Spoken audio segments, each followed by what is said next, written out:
नमस्कार। आप देख रहे हैं समाज का सच। आज हम एक गहरे सवाल पर बात करेंगे कि क्यों भारतीय समाज आजादी को गलत समझता है। क्यों जो लोग अपनी मर्जी से जीना चाहते हैं उन्हें बिगड़ा हुआ कहकर टोक दिया जाता है या चरित्रहीन ठहराया जाता है। खासकर जब कोई महिला आजादी की बात करे तो क्यों लोग उसके चरित्र पर सवाल उठाते हैं। और सबसे बड़ी बात, क्यों धर्म और संस्कृति के नाम पर लोगों को मानसिक रूप से गुलाम बनाया जाता है। जो इन नियमों से बाहर निकलने की कोशिश करता है क्यों उसे गलत ठहराया जाता है। साथियों, आजादी का अर्थ क्या है? क्या ये सिर्फ मनमानी करना है? नहीं।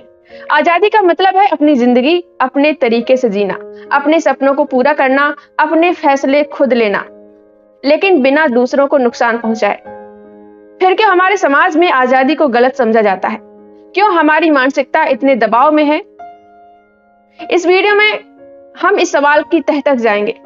हम बात करेंगे धर्म और संस्कृति के उन नियमों की जो हमें मानसिक रूप से गुलाम बनाए रखते हैं। सबसे पहले ये समझते हैं कि आजादी का असली अर्थ क्या है। तो आजादी का अर्थ है अपने विचारों को स्वतंत्र रखना, अपने सपनों को हकीकत में बदलने की कोशिश करना, अपनी जिंदगी को अपने तरीके से जीना, अपने फैसले खुद लेना, अपनी पसंद के कपड़े पहनना, अपनी पसंद का करियर चुनना या फिर अपनी राह खुद तय करना। लेकिन आजादी का मतलब ये नहीं है कि हम दूसरों को नुकसान पहुंचाएं। आजादी का मतलब है अपनी स्वतंत्रता को इस तरह जीना कि दूसरों की स्वतंत्रता भी बरकरार रहे। लेकिन हमारे समाज में आजादी को गलत समझा जाता है। अगर कोई लड़की देर रात तक बाहर रहे, अपने सपनों को प्राथमिकता दे या शादी के बजाय करियर चुने तो लोग कहते हैं ये तो बिगड़ गई है, इसका चरित्र ठीक नहीं है। और अगर कोई लड़का समाज के बनाए रास्ते छोड़ दे, जैसे कि धार्मिक नियम न माने, तो लोग कहते हैं ये तो संस्कृति के खिलाफ है। और अगर कोई धर्म के नियमों से बाहर निकलने की कोशिश करे, जैसे कि मंदिर में पूजा न करे या कोई रीति रिवाज न माने, रस्म न माने, तो उसे बिगड़ा हुआ ठहराया जाता है। आजादी को गलत समझने की ये सोच कहां से आती है? इसके पीछे है हमारी मानसिकता जो धर्म और संस्कृति के नियमों के दबाव में गुलाम बनी हुई है। धर्म और संस्कृति के नाम पर हमें नियमों में बांधा जाता है। हमें सिखाया जाता है कि इन नियमों को तोड़ना गलत है, सवाल पूछना गलत है। नतीजा, हमारी मानसिकता गुलाम बन जाती है और हम आजादी को एक गलती मानने लगते हैं। आइए इसकी जड़ों तक चलते हैं। भारत में धर्म लोगों की जिंदगी का बड़ा हिस्सा है, लेकिन धर्म के नाम पर लोगों को मानसिक रूप से गुलाम बनाया जाता है। कई बार धर्म के नियमों का इस्तेमाल होता है लोगों को कंट्रोल करने के लिए, उनकी आजादी छीनने के लिए। जैसे अगर कोई महिला धार्मिक रीति रिवाजों का पालन नहीं करे, जैसे कि करवा चौथ न मनाए, कोई त्योहार न करे, मंदिर न जाए, पूजा पाठ न करे या कोई रस्म मानने से इनकार करे, तो लोग कहते हैं ये तो धर्म के खिलाफ है, इसका चरित्र ठीक नहीं है। वहीं अगर कोई पुरुष धार्मिक नियमों को न माने, जैसे कि रोज पूजा न करे या किसी रीति को छोड़ दे, तो उसे भी आवारा कह दिया जाता है या फिर बिगड़ा हुआ ठहराया जाता है। धर्म के नाम पर बनाए गए नियम लोगों को मानसिक रूप से गुलाम बनाते हैं, खासकर महिलाओं को। कुछ धार्मिक नियम कहते हैं कि महिलाओं को अपने पति की हर बात माननी चाहिए, बड़ों को जवाब नहीं देना चाहिए। अगर कोई महिला इन नियमों को तोड़ने की कोशिश करे तो लोग उसके चरित्र पर सवाल उठाते हैं, उसे बिगड़ी हुई कहते हैं, उसे असंस्कारी कहते हैं। जैसे मान लीजिए एक लड़की कहे मैं धार्मिक रीति रिवाजों में विश्वास नहीं करती, मैं अपनी जिंदगी अपने तरीके से जीना चाहती हूँ, तो लोग कहते हैं ये तो धर्म के खिलाफ है, संस्कृति के खिलाफ है और इसको गलत कहते हैं। लेकिन सवाल यह है कि क्यों धर्म के नाम पर लोगों की आजादी छीनी जाती है? इसके पीछे है हमारी मानसिकता। हमें बचपन से सिखाया जाता है कि धार्मिक नियम तोड़ना पाप है, सवाल पूछना गलत है। हमें बताया जाता है कि धर्म के नियमों को आंख बंद करके मानो, सवाल मत करो, नहीं तो तुम गलत होगे, तुम्हारा चरित्र खराब है। इसका नतीजा क्या होता है? हमारी मानसिकता इन नियमों की गुलाम बन जाती है और हम आजादी को एक गलती मानने लगते हैं। धर्म के नाम पर लोगों को डराया जाता है, उन्हें गुलाम बनाया जाता है और जो इन नियमों से बाहर निकलने की कोशिश करता है उसे समाज गलत ठहराता है। अब बात करते हैं संस्कृति और पितृसत्ता की। हमारा समाज पितृसत्तात्मक है। पुरुषों को हमेशा से ज्यादा आजादी दी जाती है, जबकि महिलाओं को कंट्रोल किया जाता है। संस्कृति के नाम पर लोगों को नियमों में बांधा जाता है, खासकर महिलाओं को। अगर एक महिला अपनी मर्जी से कपड़े पहने या फिर देर रात तक बाहर रहना चाहे या शादी के बजाय करियर को प्राथमिकता दे, तो लोग कहते हैं ये तो बिगड़ गई, इसका चरित्र खराब है। लेकिन अगर एक पुरुष ऐसा करे तो कोई कुछ नहीं कहता। यह है दोहरा मापदंड, हमारी मानसिकता का हिस्सा है। संस्कृति के नाम पर हमें बताया जाता है कि एक अच्छी महिला वही है जो परिवार और समाज के नियमों को माने, अपनी इच्छाओं को दबाए, त्याग करे और अपने सपनों को भूल जाए, सिर्फ वो सेवा करे। अगर वो आजादी मांगे तो लोग उसके चरित्र पर सवाल उठाते हैं। जैसे कि अगर एक लड़की अपने करियर के लिए शहर छोड़कर जाए कहीं, तो लोग कहते हैं कि ये घर कैसे संभालेगी, हाथ से निकल जाएगी। अगर वो अपने पसंद के कपड़े पहने तो लोग कहते हैं ये तो संस्कृति के खिलाफ है।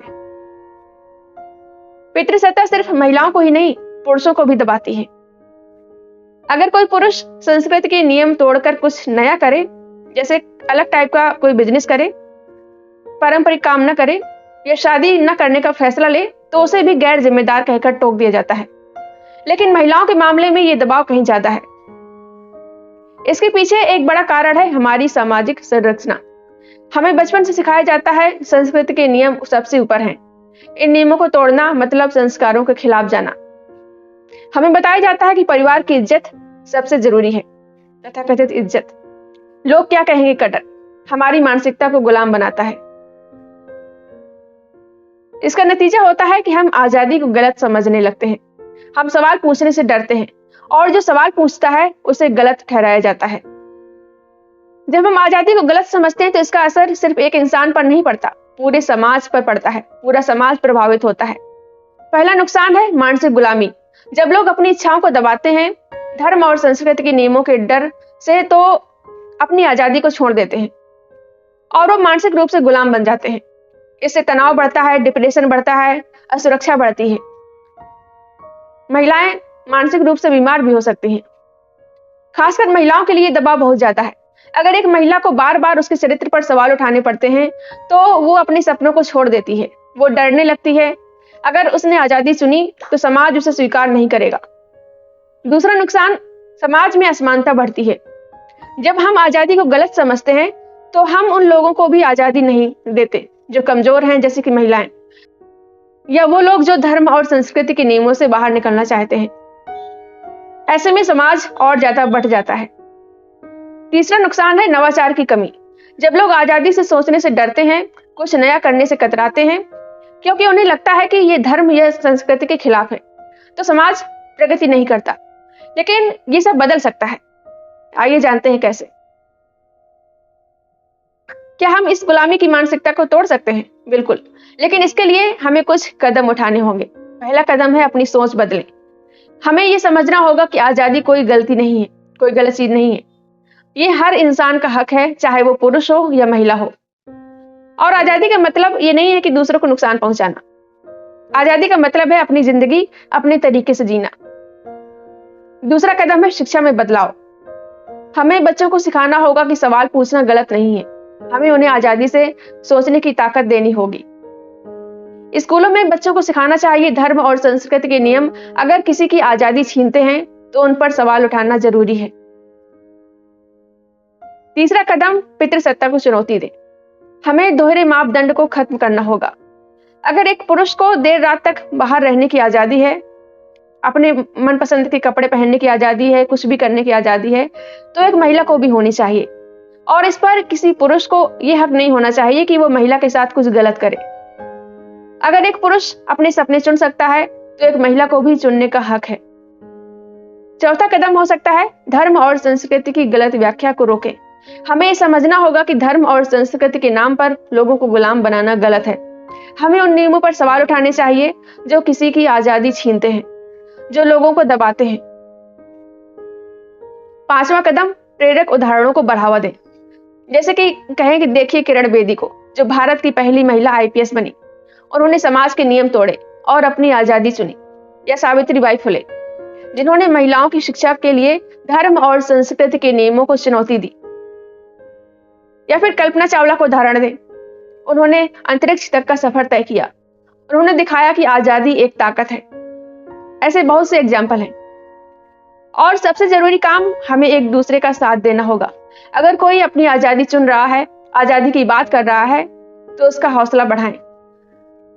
खासकर अपनी बहनों को, अपनी बेटियों को, अपने दोस्तों को उनकी आजादी के लिए सपोर्ट करें। आजादी को गलत समझना हमारी मानसिकता की कमजोरी है।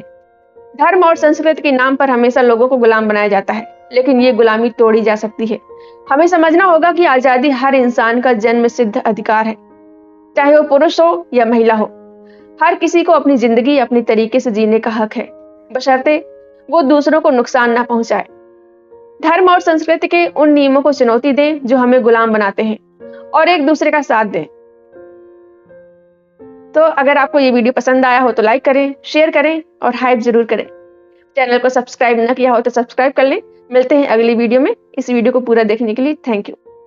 अगर आपको मेरा काम पसंद आ रहा हो और आप चाहते हैं कि मैं इसी तरह बिना डरे, बिना किसी के दबाव के सच्चाई और सामाजिक मुद्दों पर बोलती रहूं और अंधविश्वास के खिलाफ समाज को जागरूक करती रहूं, तो आप अपनी इच्छा अनुसार मेरी आर्थिक मदद भी कर सकते हैं।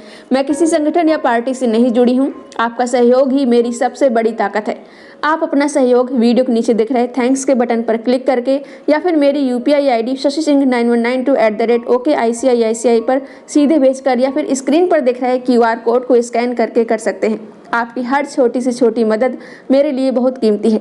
आपका छोटा सा सहयोग भी मुझे मजबूती देता है, क्योंकि जब जनता खुद साथ देती है तभी बदलाव होता है। धन्यवाद।